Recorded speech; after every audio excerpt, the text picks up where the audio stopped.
자, 혹시 돈병철, 땅봉구라는 말 들어본 적 있나요? 서울 강남 개발이 활발하던 1970년대에 돈은 이병철 삼성회장이 제일 많고요. 땅은 조봉구 3호 회장이 제일 많다는 이야기에서 나온 말인데요. 오늘은 한때 재계 9위까지 올라갔다 1980년대 전두환 대통령 시절에 한순간 공중분해돼 지금은 사라진 3호그룹과 창업주 조봉구 회장에 대한 이야기를 해보려고 합니다.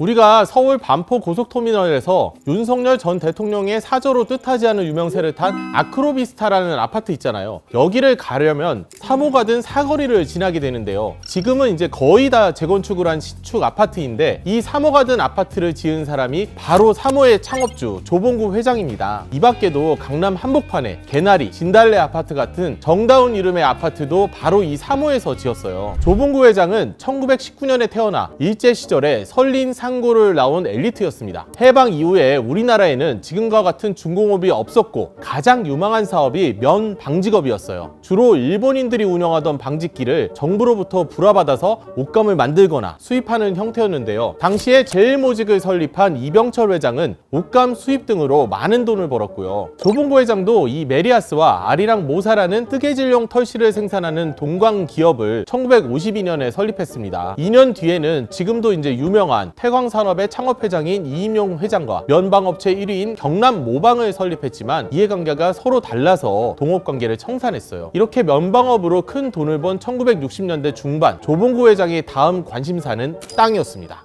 당시에는 강남 개발 계획이 제대로 수립되기도 전인데요. 유명한 강남 땅 부자들이 정부의 강남 개발 계획을 어떻게 입수해서 투자에 나섰다 이런 영화도 있잖아요. 강남 1970인가? 그런데 조봉구 회장은 조금 달랐다는 이야기도 전해집니다. 기사에 따르면 조 회장은 당시에 독일의 저명한 건축학과 교수를 데려와가지고 서울 전경을 보여주고 지도를 딱 펼쳤다고 해요. 그때 이 교수가 세계의 모든 강을 끼고 있는 도시는 강을 끼고서 양쪽이 모두 고르게 발전하는 것이 법칙이라고 하면서 강남이 이제는 유망하다 이렇게 했다는 겁니다. 당시에 이제 강북이 이제 중심일 때잖아요. 그리고 신당동이 사실 지금으로 신당동 떡볶이 골목인데 신당동이 1960년대 가장 부자들이 살았던 동네라고 합니다. 이런 정도로 강북이 제일 발전을 했었는데 강남은 완전 뻘밭이나 다름없었는데 이 강남이 균형 발전을 할 거다라는 이 독일 교수의 말을 듣고 강남으로 넘어가서 이제 땅을 계속 사들이기 시작한 겁니다. 그때 서울 강남은 지금 같은 여름이면 한강물이 막 넘쳐가지고 진창으로 변하는 뻘밭이나 다름없었다고 하는데 심지어 교통편도 없어가지고 동작구 국립묘지가 버스 종점이고 그 이후에는 걷거나 비포장 도로, 농로 등을 지나야 했다고 합니다. 조봉구 회장은 그때 이 긴 장화를 신고 테헤란로 일대를 헤매면서 지금의 서초구 방배동과 반포, 강남 역산동 일대에 엄청난 땅을 샀고요. 그게 3호그룹을 만든 발판이 또 되었고요. 와, 진짜 말만 들어도 가슴이 웅장해집니다. 말죽거리로 불렸던 또 양재동, 도곡동 등에도 엄청난 땅을 사들였다고 합니다. 타임머신 타고 저도 가고 싶네요.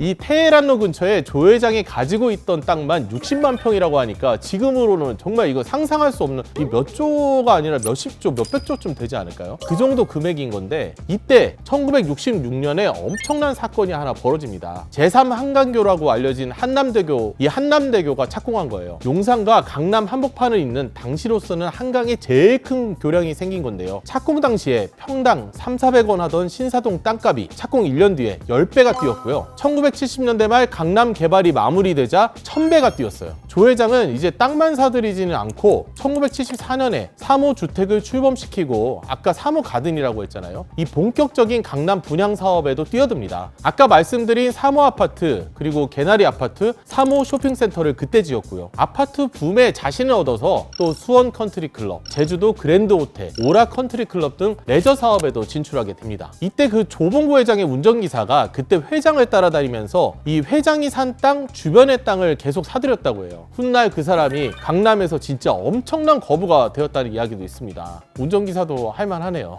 자, 이렇게 부동산 규제로 불리면서 엄청난 돈을 번 조 회장 앞에 조금 뒤 새로운 도전과제가 나타나는데요. 바로 건설업계에 분 중동 오일머니 바람입니다. 중동 산유국들이 석유 자원을 무기화하자고 결의하고 나서 1차 석유 파동이 발생했어요. 이때부터 10년간 중동이 장기 호황이 시작됐습니다. 1973년에 사만 기업이라는 회사가 사우디에 첫 진출한 후부터 엄청난 돈을 벌었다는 이야기가 계속 돌았어요. 정부도 당시에 뭐 다른 산업이 없으니까 해외 건설을 진출해서 돈을 많이 벌어와라 이렇게 독려를 했고요. 그래서 1977년에 사모도 사모 주택을 앞세워서 쿠웨이트에 진출을 했습니다. 무려 2억 달러짜리 자하라 주택 공사를 맡았는데요. 하지만 사모는 해외 공사 경험이 없었어요. 그래서 제대로 공사를 못했고요. 쿠웨이트 정부가 이제 클레임을 걸었는데 이거 클레임 때문에 굉장히 큰 손해를 봤습니다. 사모는 그런데도 이번에는 사우디에서 더 큰 공사를 따낸 거예요. 사우디 수도 리야드라고 있잖아요. 거기에 4억 달러짜리 아파트 공사를 수주한 건데요. 너무 크게 수주를 하다 보니까 당시에 우리나라 정부에서 이 4억 달러의 절반이 2억 달러는 보증을 서줄 정도였다고 합니다. 그 뒤에 공사를 마쳤지만 이번에는 시행사 측에서 지급을 제대로 안 한 거예요. 대금 지급을. 그래서 이 두 공사에서만 3억 5천만 달러의 손실을 봐야만 했어요. 엄청난 돈입니다. 그때 당시로. 지금으로 따지면 4천억 이상의 손해를 봤으니까. 바로 이때 이제 손해를 봤는데 물러났으면 사실 됐을 수도 있어요. 워낙 돈이 많은 사람이니까. 근데 이 사람 또 주저하지 않고 다시 사우디의 민방위부라는 이 군대 관련된 공사를 7억 5천만 달러의 수주를 또 합니다. 그러니까 이 수주 관련 능력은 정말 탁월했던 것 같아요. 공사를 잘하는 능력보다도. 그런데 이 공사를 진행하던 와중에 1982년 국내를 뒤흔든 이철이 장영자 어음 사기 사건이 터져요. 한국의 폰지 사건으로 엄청 유명한 사건입니다. 이게 뭐냐면 정부의 특수자금, 비밀자금이라고 해서 돈을 빌려주고 그 몇 배의 약속 어음을 기업한테 받아내요. 이 어음을 은행에 가져가. 그렇게 해서 은행에서 할인해서 다시 현금을 가져와서 또 다른 기업에 빌려주고 또 다시 그 어음을 받아내고 한마디로 다단계처럼 무에서 유를 만들어낸 방식이었는데 이렇게 횡령한 금액이 그 당시 돈입니다. 지금이 아니고 그 당시 돈이에요. 그 당시 돈으로 7,111억 원, 우리 한국 정부 예산의 10%에 해당하는 돈이었습니다. 자, 이 사건으로 우량철강회사로 불렸던 일신제강과 도급순위 8위 공영토건이라고 있었어요. 이 두 회사가 부도가 났습니다. 그래서 금융권 전체 채권을 이제 회수해라, 이게 바람이 분 거예요. 그리고 사모그룹을 이끌던 조봉구 회장도 무리한 업무를 해가지고 뇌출혈이 와서 당시에 이제 치료를 위해서 미국에 갔다고 합니다.